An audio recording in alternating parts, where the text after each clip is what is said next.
And because of that, they become a very, very dangerous foe.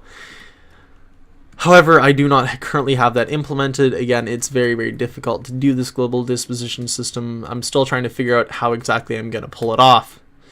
And then we also, I'm also planning on making it if you, like, outright help a race enough. They're outright, like, you cannot get them mad unless you do something horrible to them, like hunt down frigates hundreds and hundreds of times in a row.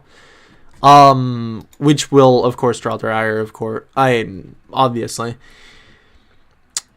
But yeah, like, they will outright fight for you, they will hunt down other races, etc., etc. Like, they will be the good guys, I guess.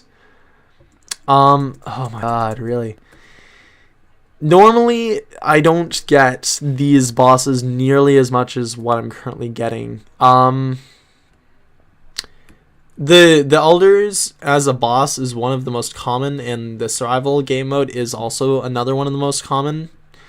But normally it shouldn't be this bad. It might actually be another glitch. I tend to find a lot of glitches when I'm doing these little color commentaries, so... Yeah, the Elder's gone. So that's not supposed to happen. I should probably get to trying to fix that after this video. But, yeah, anyways. I suppose I haven't really even talked about, why I'm making this game, so I suppose I should probably talk about that, too. The big reason behind why I'm making this game is due to, like, when I was very first starting out as, like, an indie, this is gonna be one of my very first sold games. So again, all these bugs that I'm currently encountering, I need to fix. But when I was very first starting out doing, like, freeware stuff on Mac, I used to do a lot of what are they called? You know, like Luftwaffe, the 1942 games, the ones in the arcade, and the ones that you see in airports, all those kind of arcade machine games. Those are mainly what I started out on. With time, I grew bored of that. I wanted to make something a little bit more interesting, so I went to doing platformers and other stuff, like simple games. Ultimately, with time, that I grew bored of that too, and now I have grown to do this, or work on this, which is, again, blitzkampfer. Oh my god, the Elders again. Why does this keep happening? I really need to fix this. But, yeah, this is sort of like a mixture of me going back to my roots and wanting to try something very, very new. And, of course, it's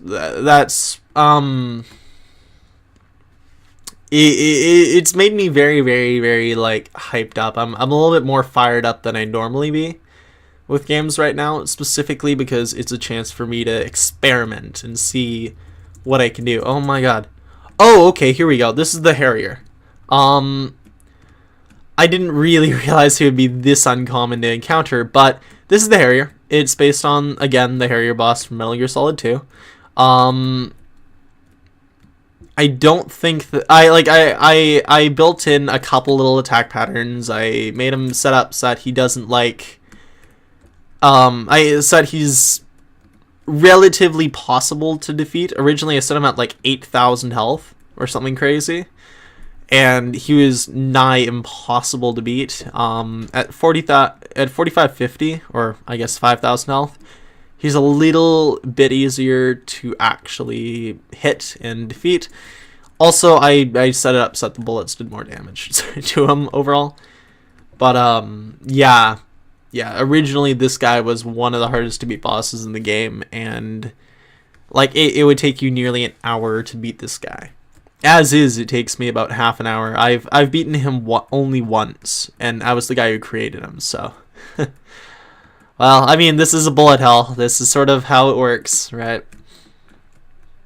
But yeah, that's the way that it is. Let's see. On that, if we go back into the title screen, you can see right here that there's something called Gauntlet. This is more a way for me to easily access Gauntlet mode.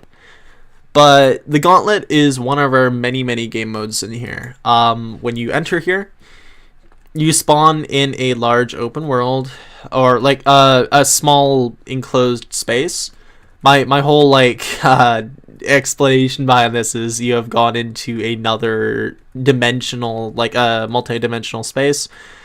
And this one just so unfortunately happened to place you in the middle of an asteroid field. So you have to constantly beat down all the different asteroids, earn score, and survive for as long as possible.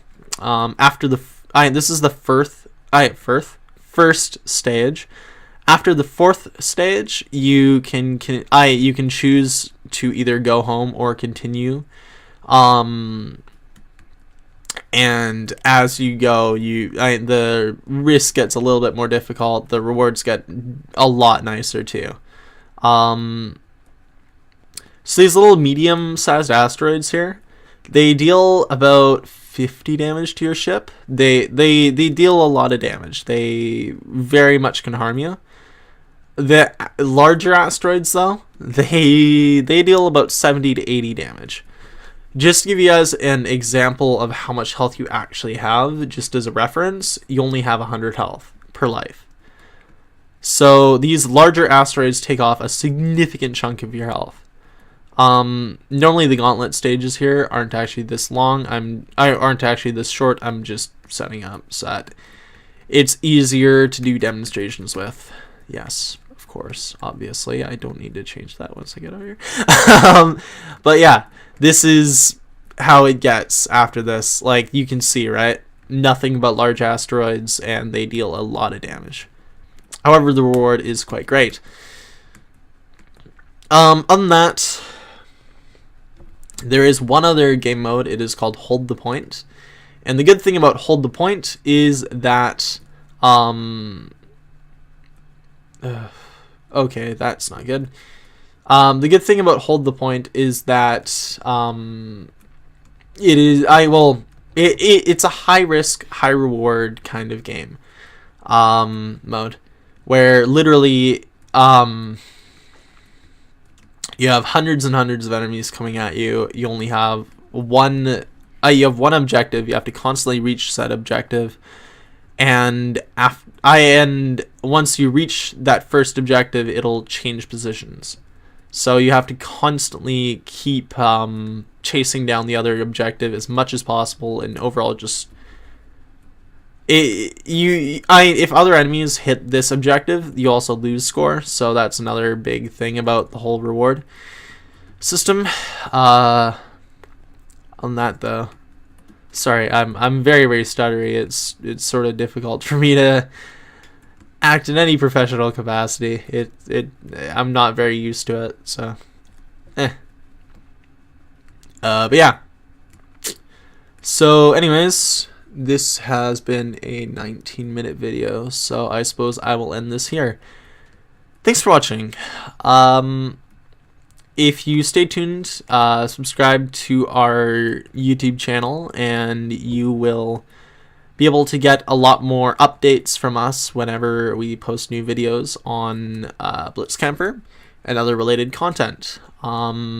You're also going to want to press the white bell beside the subscribe button. That allows you to get notifications whenever we upload a new video. So anyways, yeah, that's about it. Thanks for watching, and have a good day, I guess. I'm very awkward right now. I don't know how to sign off.